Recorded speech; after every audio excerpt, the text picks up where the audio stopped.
आज हम class 11th में जो बायो का पहला चैप्टर है, इससे पहले जो हम पढ़ चुके हैं उससे आगे का पढ़ेंगे अध्ययन के। इसमें जो अगला टॉपिक है वो है जैविक विविधता, जिसको हम बायोडायवर्सिटी कहते हैं।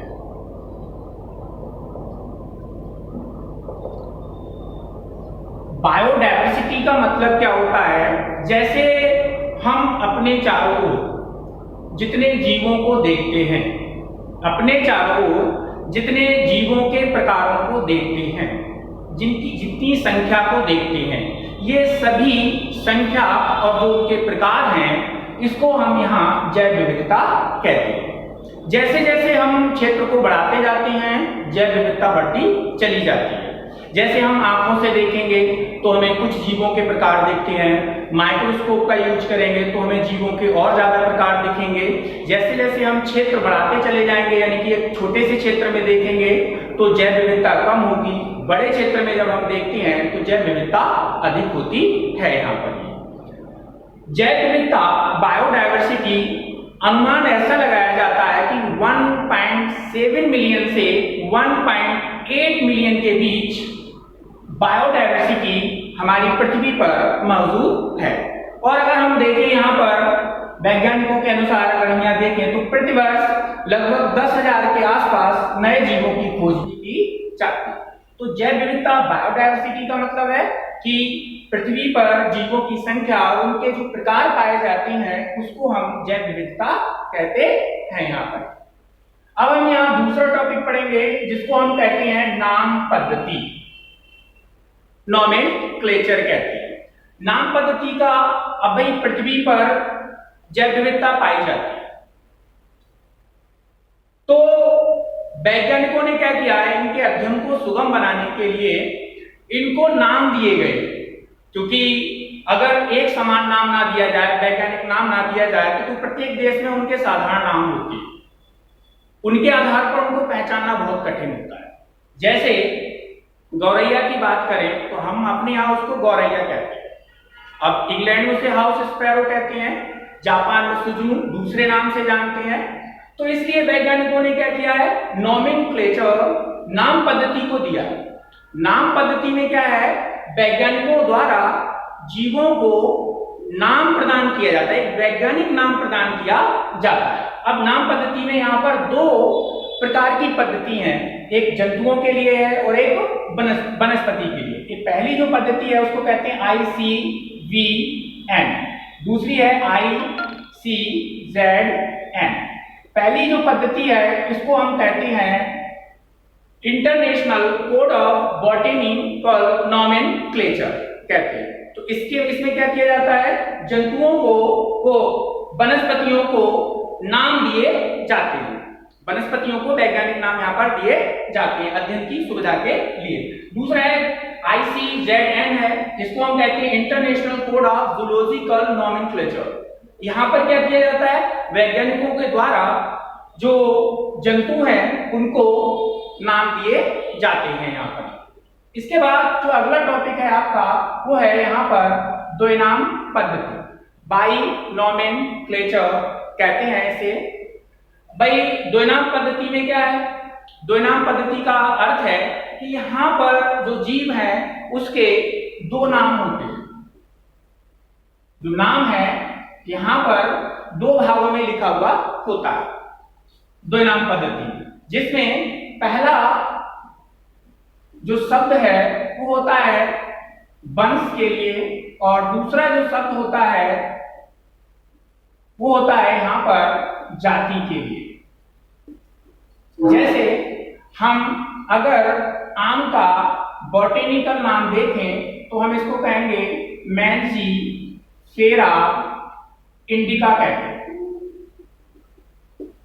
तो यहाँ पर जो मैंजीफेरा है वो किसके लिए है, वंश के लिए है। दूसरा आता है इंडिका, वो शब्द किसके लिए है, जाति के। तो इसी प्रकार से वैज्ञानिकों कैरोलस लिनियस ने इसकी शुरुआत की थी द्विनाम पद्धति की, उनको जनक कहा जाता है। तो द्विनाम पद्धति में क्या है, प्रत्येक जीव के दो नाम होते हैं, जिसमें पहला नाम वंश के लिए होता है और दूसरा नाम यहाँ पर जाति के लिए होता है। जैसे हम मेढक की बात करें, फ्रॉक की बात करें, तो हम इसको क्या लिखेंगे? राना, तिगरीना, कहेंगे इसके। तो यहां पर पहला नाम किसके लिए है? वंश के लिए, और दूसरा नाम किसके लिए है? जाति के लिए। अब द्विनाम पद्धति में जब नाम दिए जाते हैं तो यहाँ पर कुछ विशेषताएं होती हैं। पहली बात यह है, पहले से ज्ञात नाम नहीं होना चाहिए।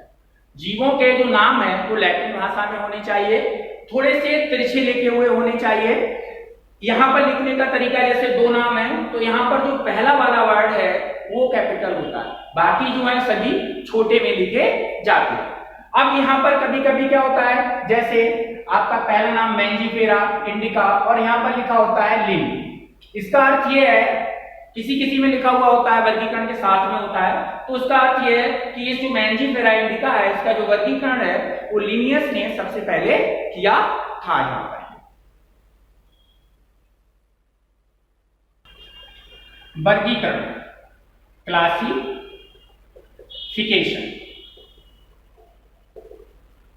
अब भाई पृथ्वी पर लाखों प्रकार की जीव जातियां पाई जाती हैं, तो सभी का अध्ययन अलग अलग करना असंभव है, नहीं कर सकते, उनको याद भी नहीं कर सकते। तो वैज्ञानिकों ने क्या किया है, एक ऐसी पद्धति बनाई है जिसके आधार पर हम कम समय में समान लक्षणों वाले जीवों का अध्ययन कर सकते हैं। कम समय में समान लक्षणों वाले जीवों का अध्ययन कर सकते हैं। तो ऐसी जो पद्धति है उसको क्लासिफिकेशन कहते हैं। तो यहां पर अब जैसे हमें पक्षी का अध्ययन करना है, लगभग बहुत सारी प्रजाति, हजारों प्रकार की पक्षियों की जातियां हैं। अब हम इसमें क्या करेंगे, एक पक्षी का अध्ययन कर लेंगे, सारे पक्षियों के लक्षण एक जैसे होंगे, सारे पक्षियों के लक्षण एक जैसे यहां पर होते हैं।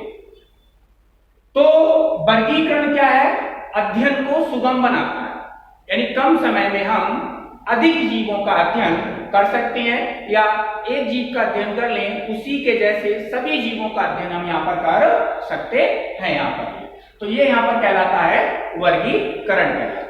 दूसरा देखिए टैक्सा।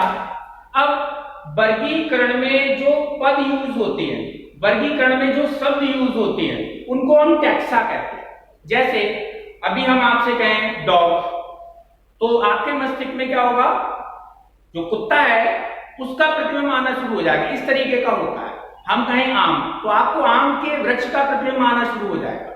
जैसे वर्गीकरण में जो शब्द यूज हो रहे हैं, जो पद में शब्द यूज हो रहे हैं या साधारण शब्द यूज हो रहे हैं, वो टैक्सा को बताते हैं। जैसे गेहूं क्या है, टैक्सा है। पक्षी शब्द क्या है, टैक्सा है। स्तनधारी क्या है, टैक्सा है। क्योंकि वर्गीकरण में यही शब्द क्या करते हैं, उसके लक्षणों को भी प्रदर्शित कर देते हैं, इसी को हम यहाँ पर टैक्सा कहते हैं। तो टैक्सा क्या है, वर्गीकरण में जितने भी पद हैं, वर्गीकरण में जितने शब्द यूज हो रहे हैं वो सभी के सभी यहाँ पर टैक्सा कहलाते हैं। एक बात फिर से समझ लीजिए, टैक्सा में जैसे हमने कहा मछली, तो टैक्सा हो गया वो शब्द। जैसे हमने कहा गेहूं, क्या हो गया, टैक्सा वर्ड हो गया यहाँ पर ये। जैसे हमने कहा स्तनधारी, तो क्या हो गया, टैक्सा शब्द हो गया। हमने कहा क्लासिफिकेशन, तो वो भी यहाँ पर क्या हो गया, टैक्सा शब्द हो गया। जाति क्या हो गया, टैक्सा शब्द हो गया। तो ये सारे जो शब्द यूज हो रहे हैं वर्गीकरण में, इनको हम यहाँ पर टैक्सा कहते हैं। यहाँ पर जो टैक्सा है वो वर्गीकरण में जो विभिन्न स्तर पर होते हैं, विभिन्न स्तर पर जो शब्द हैं उनके सही क्रम को बताने का काम करता है। ठीक है।